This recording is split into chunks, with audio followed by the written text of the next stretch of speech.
तरह का केस आंध्र प्रदेश में भी हुई थी। आंध्र प्रदेश के हाईकोर्ट ने जजमेंट दिया था कि महामहिम राज्यपाल को यह अधिकार है फिफ्थ शेड्यूल में, लेकिन सुप्रीम कोर्ट में फिर मामला अगेंस्ट पार्टी ले गया। 20 अप्रैल 2020 को सुप्रीम कोर्ट ने जजमेंट दिया। इस बीच झारखंड सरकार को अगर थोड़ी भी आदिवासी मूलवासी झारखंड वासी की चिंता होती तो इंटरवेंट उनको सुप्रीम कोर्ट में बननी चाहिए। वहाँ भी सुप्रीम कोर्ट में इंटरवेंट नहीं। इसी तरह मोमेंटम झारखंड के माध्यम से 68,000 करोड़ रुपए का निवेश झारखंड में हुई थी, चाहे फूड प्रोसेसिंग प्लांट हो, टेक्सटाइल के सेक्टर में हो, फुटवेयर के सेक्टर में हो, और करीब 10,000 हमारी बच्चियां, क्योंकि टेक्सटाइल में 80% महिलाओं को बच्चियों को रोजगार मिलती है। ओरिएंट क्राफ्ट, अरविंद मिल्स, राष्ट्रीय अंतर्राष्ट्रीय स्तर के किशोर एक्सपोर्ट्स, आज इस 9 महीने के अंदर सारे कंपनी सरकार की गलत नीति के कारण सारे कंपनी बंद हो गए और हमारी बच्चियां फिर 5,000 10,000 के लिए फिर से तमिलनाडु, तिरचूर और पलायन कर रहे हैं। तो राज्य सरकार को 9 महीने के अंदर एक श्वेत पत्र जारी करनी चाहिए कि जो चुनाव के समय आपने वादा किया था कि 1 साल में 5 लाख को हम रोजगार देंगे, रोजगार नहीं देंगे तो 7,000 बेरोजगार नौजवान को हम भत्ता देंगे। तो राज्य सरकार को बतानी चाहिए कि 1 साल होने में 3 महीना बाकी है। इस 9 महीने में आप 10 रोजगार दिए, 20 रोजगार दिए, ये बात सरकार को बतानी चाहिए। और कितने जो निजी निवेश में जो रोजगार झारखंड वासियों को, मूलवासी आदिवासियों को मिला था, ये भी झारखंड को सरकार को बताना चाहिए। दूसरा, इसी तरह उग्रवाद को नियंत्रित करने के लिए उग्रवाद प्रभावित क्षेत्र के जो बच्चे बच्चियां देखते थे, समाचार पत्र में अक्सर आते थे कि बंदूक ढोने के नाम पर बच्चियों को उग्रवाद जंगल में ले जाते थे और उनके साथ किस तरह बलात्कार की घटना होती थी। उससे निजात पाने के लिए हमने 2,500 विभिन्न उग्रवाद प्रभावित क्षेत्रों में 10,000 रुपया मासिक मानदेय के आधार पर, और 3 साल के बाद हमारी सरकार की थी इन्हें फिर पुलिस नियुक्ति में प्राथमिकता देते हुए इनकी सीधी नियुक्ति होगी। उस सहायक पुलिस जो झारखंड के बच्चे बच्चियां थे और खासकर आदिवासी बच्चे बच्चे, इस तरह मोराबादी में लाठी से उनको पीटा गया। छोटे छोटे बच्चे को लेकर वो धरना में बैठे थे, मैं उस स्वयं धरना स्थल पर गया। इस तरह इस सरकार बनने के बाद से इस सरकार रोजगार छीनने वाले करने का काम कर रही है।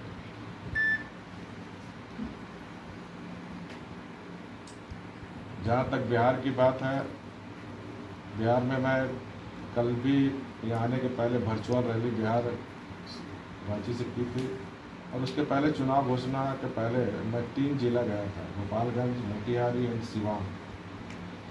जो वहाँ रिस्पॉन्स है जनता का, वो एनडीए के पक्ष में, सारे लोग मोदी जी को चाहते हैं और बिहार में भी काफ़ी विकास के काम हुए। जिस तरह झारखंड में और विशेषकर संथाल परगना में, मैं आपको बताऊं, अलग राज्य 14 साल में 2,248 किलोमीटर सड़क बनी। 14 साल में 2,248 किलोमीटर। 5 साल में हमारी सरकार 2,546 किलोमीटर सड़क बनी।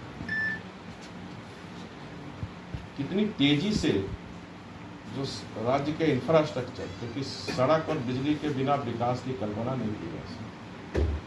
और अब संथाल परगना जाए, कोल्हान जाए, कहीं भी जाए, सड़कों का जाल आपको बिछा हुआ मिलेगा। इसी तरह बिजली के क्षेत्र में भी जब मैं मुख्यमंत्री बना, इस राज्य में 68 लाख परिवार रहते हैं। 67 साल की आज़ादी में 38 लाख घर में बिजली थी, 30 लाख हमारा घर अंधेरा। हमने एक एक घर में, यहाँ तक पहाड़ में रहने वाला पहाड़िया के घर में भी बिजली हमने पहुँचाई। 30 लाख घर में 5 साल के अंदर बिजली पहुँचाई।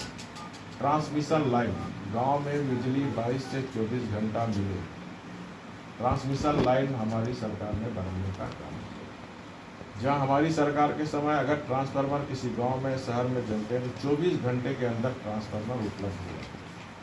आज ट्रांसफार्मर जलने से 1 महीने से भी कोई सूद नहीं। ये स्थिति है राज्य की। ये सरकार असहाय है क्योंकि ये भ्रष्ट सरकार है।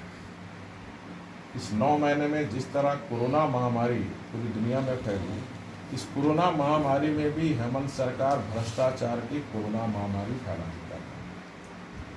चाहे छोटे अधिकारी का ट्रांसफर हो या बड़े अधिकारी का, बिना लेन देन जहाँ कोरोना महामारी में सारा शासन प्रशासन देश के या अन्य राज्य के चिंतित रहते थे कि कैसे कोरोना महामारी से मुक्ति मिले, लेकिन इस सरकार कोरोना महामारी करने में भी विफल। रांची राजधानी के एक हिंद पीढ़ी मोहल्ला इस सरकार से नहीं सकती और इस कोरोना महामारी में 1,500 से ज़्यादा ट्रांसफर पोस्टिंग करके करोड़ों रुपया ये पार्टी सरकार ने डाली। इसी तरह इस कोरोना महामारी में ये रोना रोते हैं कि सरकार के खजाने में पैसे नहीं।